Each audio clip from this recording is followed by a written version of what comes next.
होती है या माँ वो कर ले भगवती तो अच्छी हो जाए। हाँ, माँ भगवती के अनेक रूप है। अनेक रूपों में से कोई कोई ऐसी, जैसे कि कोई कोई ऐसी साधना है जो लोग घर पे भी बैठ के कर सके। कुछ साधनाएं है ऐसे, घर पे भी बैठकर वो उसकी सिद्धियों की प्राप्ति कर सके। पारिवारिक हो तो किसी किसी को कंडीशन नहीं होती कि मैं यार सब कुछ छोड़ दूँ और वहाँ पे जाकर मंदिर में बैठूँ और साधना करूँ, नहीं हो सकता। कोई किसी किसी का कोई कोई जो सिद्धियों की प्राप्ति के लिए घर पे भी साधना कर सकता है, लेकिन एकांत रूम में होना चाहिए।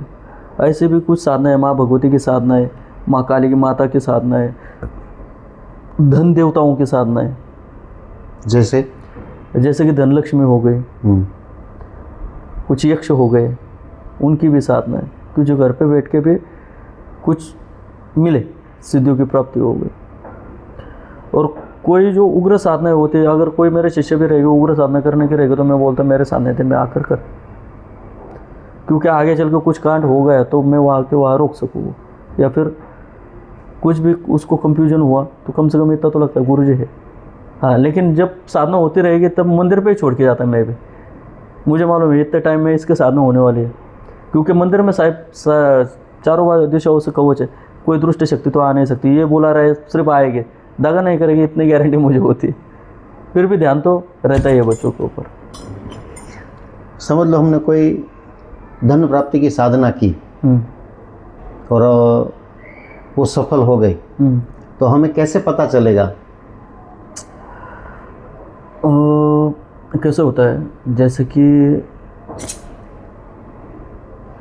कोई नाजिक का दत्त महाराज जी समझ लीजिए, दत्त महाराज जी का कोई साधक है, वो अभी आपका बेटा या आपका बेटे का आपका स्वभाव मालूम है, या आपको आपका स्वभाव मालूम है, लेकिन आप दत्त महाराज जी की साधना अगर पूरी करते हो तो दत्त महाराज जी के गुण आप में उतर जाते हैं। बराबर गुण उतर जाते हैं, और गुण उतरने के बाद उसी तरह से सोचने की, समझने की, लोगों पे दया करने की, लोगों के ऊपर कृपा करने की आदत आपको हो जाती है।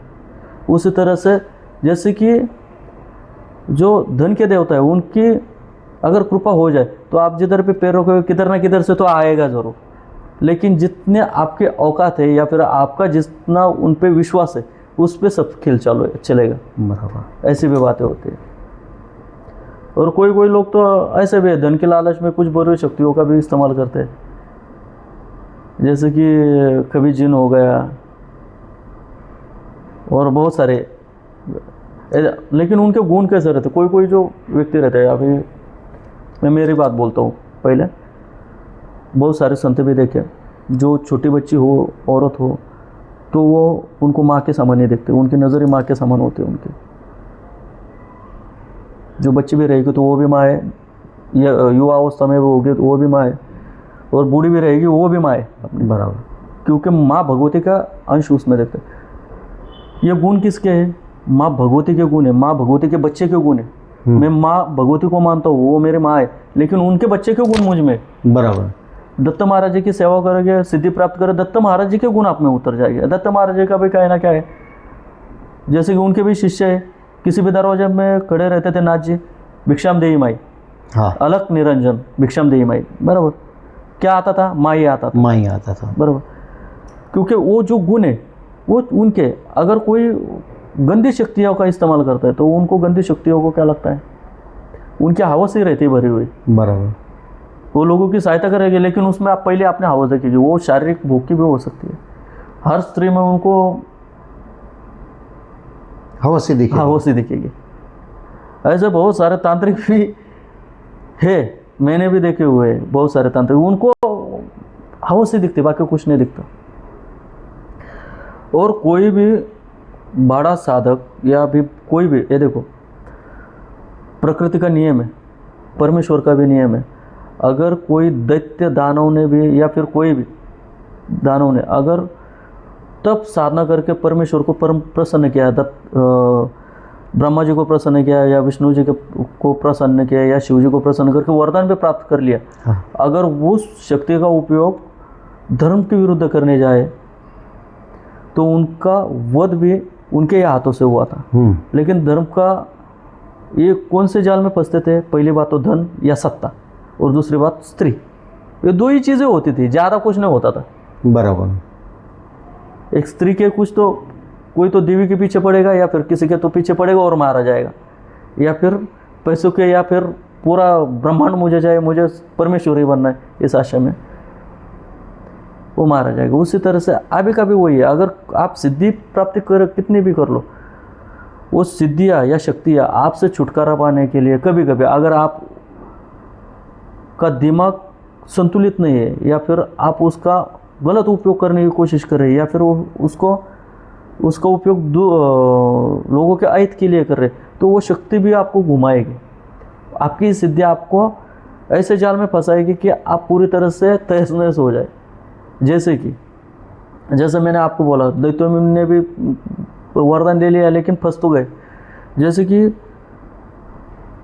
कोई बहुत सारे बड़े बड़े साधक इसमें फंसे हैं। जब आप उसकी सिद्धि बड़ी हो जाती है और उसके पास कुछ कलाएं बड़ी आ जाती है, तो और उसे गर्व लगना लगता है कि मैं परमेश्वर हूँ, मैं देवता हूँ, मैं खुद भगवान हूँ, तब लीला चालू होती है परमेश्वर की। बराबर। तब वो ऐसा जाल बुनते हैं, एक तो कुछ सत्तक के इसमें फंसाएंगे या फिर औरत के, यानी कैसे अपने आप उसके पास औरतें जाना शुरू हो जाएगी या फिर ये किसी के पीछे पड़ जाएगा और ऐसा लटक जाएगा, बात ही खत्म, उसकी पूरी सत्ता भी खत्म, वो भी खत्म। राक्षसों के साथ भी वही हुआ था ना। इसलिए जब भी साधक साधना करे या फिर सिद्धियों की प्राप्ति करे, सबसे पहले और सबसे महत्वपूर्ण बात है, सामने अगर कोई स्त्री आती है तो उसको माता समान ही समझो। और जब आप सिद्धि प्राप्त कर लोगे, अभी बहुत सारे साधकों के पश्चात ये भी हुआ है, जिंदगी भर ये लड़के उस औरत हो या किसी के पीछे पड़ते रहे, कभी उसने भाव नहीं दिया उस लड़के को। और जब ये साधना करने बैठे, जैसे कि राजा को सिद्ध कर रहे, भैरव जी को सिद्ध कर रहे या फिर कोई भी बड़ी शक्ति को सिद्ध कर रहे, तो उसके सामने प्रजा बहुत रहती है।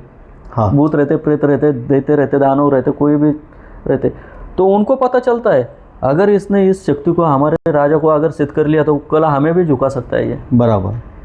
तो वो क्या करते, एक जाल बिछाते। तभी साधना के दौरान वही लड़की या फिर कोई भी औरत अपने आप खुद ब खुद उसके पास आ जाएगी। अगर उस टाइम पे वो फंसता है तो उसकी साधना खत्म। यानी कि वो जिस भी देवी देवता की साधना कर रहा है, जिसका भी साधना कर रहा है, वही ऐसा माहौल बना रहा है कि जिनकी साधना में विघ्न या बाधा पैदा हो। और ये सत्य है, ये पहले से ही चलता आ रहा है। जब भी साधना, कोई ऋषि मुनि भी तब साधना में बैठे रहते थे, तब वहाँ पे कोई ना कोई अप्सरा गंधर्व आ ही जाते थे। वही है। लेकिन उसमें से कोई आपने पुराण भी पढ़े रह गए, बहुत बड़े बड़े महर्षि भी इस जाल में फंसे, हजारों साल तक की हुई साधनाएं भी इसमें बह चुकी है। तो इससे सबसे बड़ी बात है कि संतुलित रहे और आगे वाली स्त्री को अपनी माता समान, अपनी निगाहों से, अपने दिल में यही सोचे कि ये मेरी माता है, माता समान है। जैसे कि परमेश्वरी है वो। हाँ, आपके जीवन में आप पारिवारिक हो, मैं भी पारिवारिक हूँ, मैं ऐसा नहीं कि सन्यासी हूँ, मेरा भी परिवार है, सब कुछ है।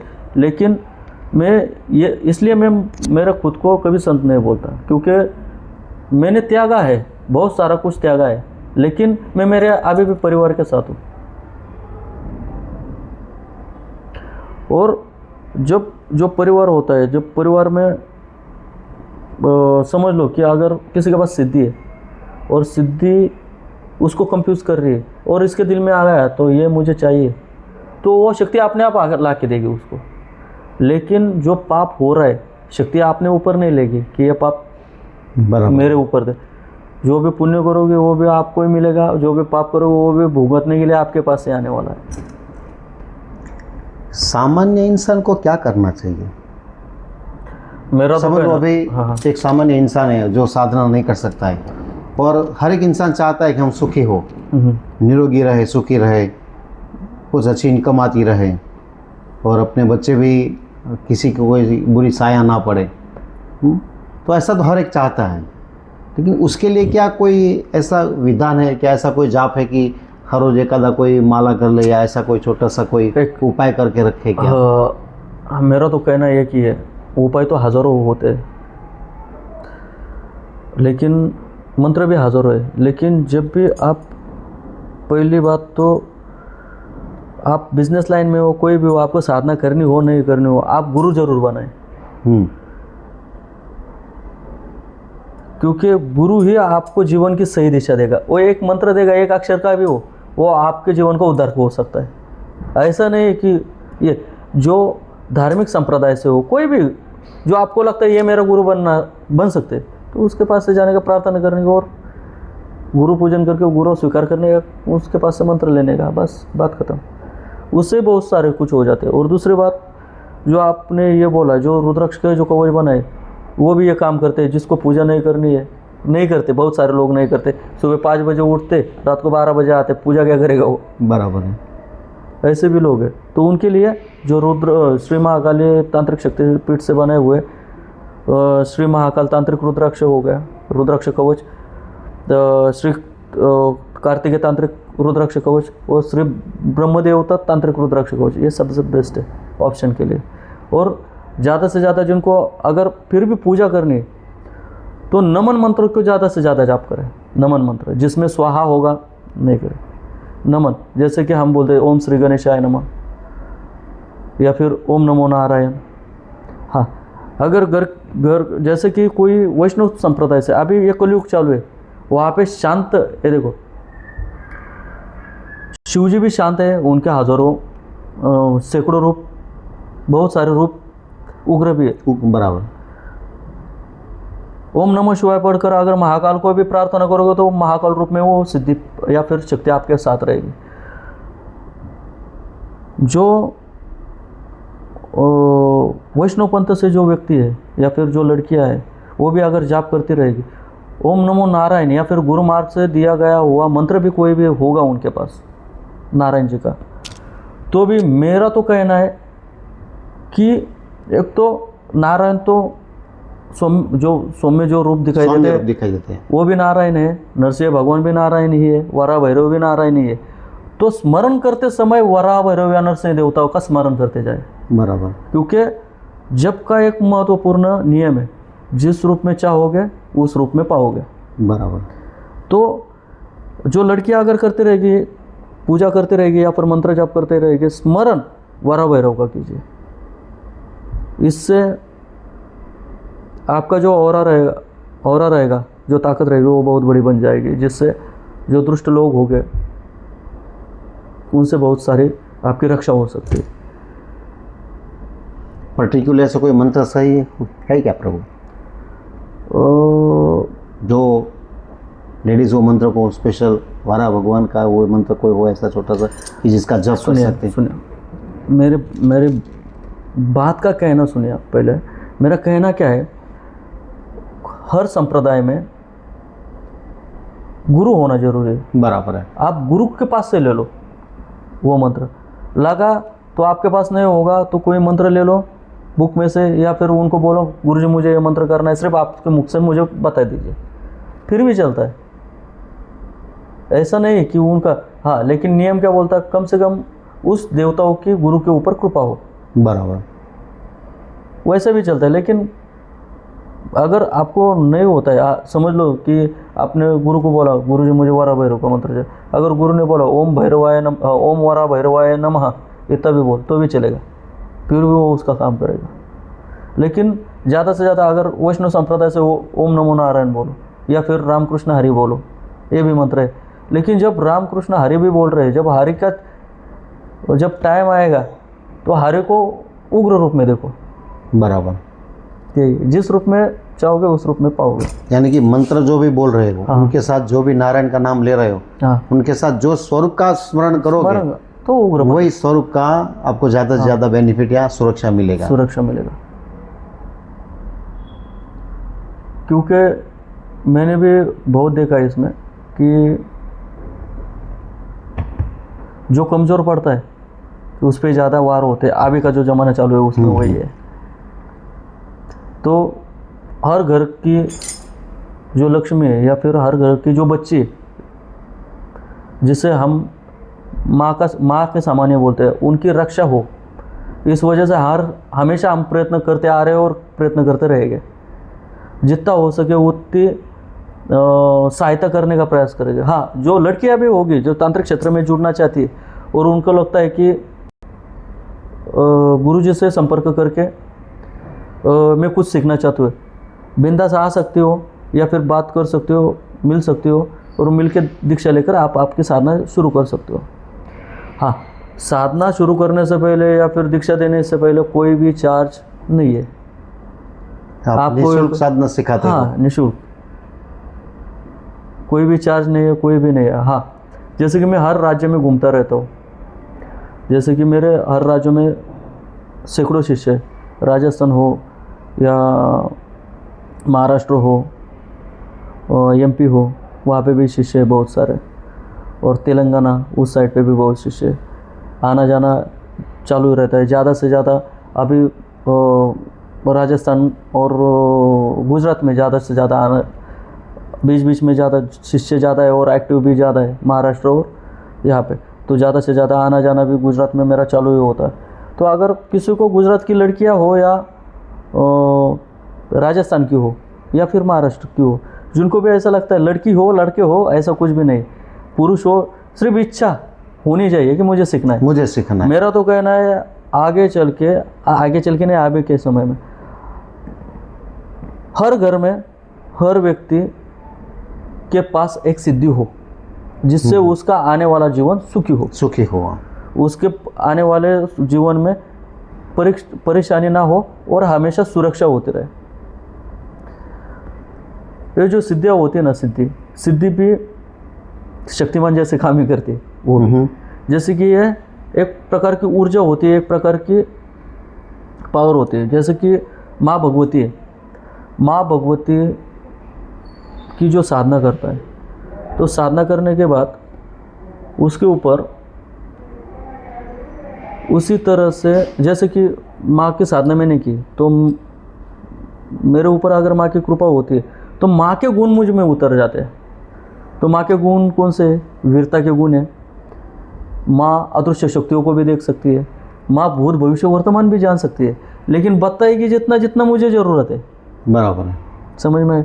जैसे कि आगे वालों को अगर कोई जो साधनाएँ है, अगर वो सीखने के बाद ज़्यादा नहीं, जो परिवार में रहकर साधना कर सके वैसी साधना, वो सीख कर भी वो उनका करियर सुधार सकते हैं और जीवन में बहुत सारी जो सुख है, सुखों की प्राप्ति हो गई कर सकते हैं। आगे वाला कभी कभी तो शक्ति ऐसे भी दिखा देते कि कल क्या होने वाला है पहले भी दिखा देते, ऐसे भी कुछ बातें रहती। हर किसी को अलग अलग मिलता है। वो जो कृपा होती है, जो मंत्रों के इष्ट देवता होते हैं उनके ऊपर होते हैं, ये बच्चों को क्या देना है, आपकी उनके प्रति श्रद्धा कितनी है, आपने किया हुआ साधना कितना दिल से किया है, उस पर सब निर्भर होता है ये।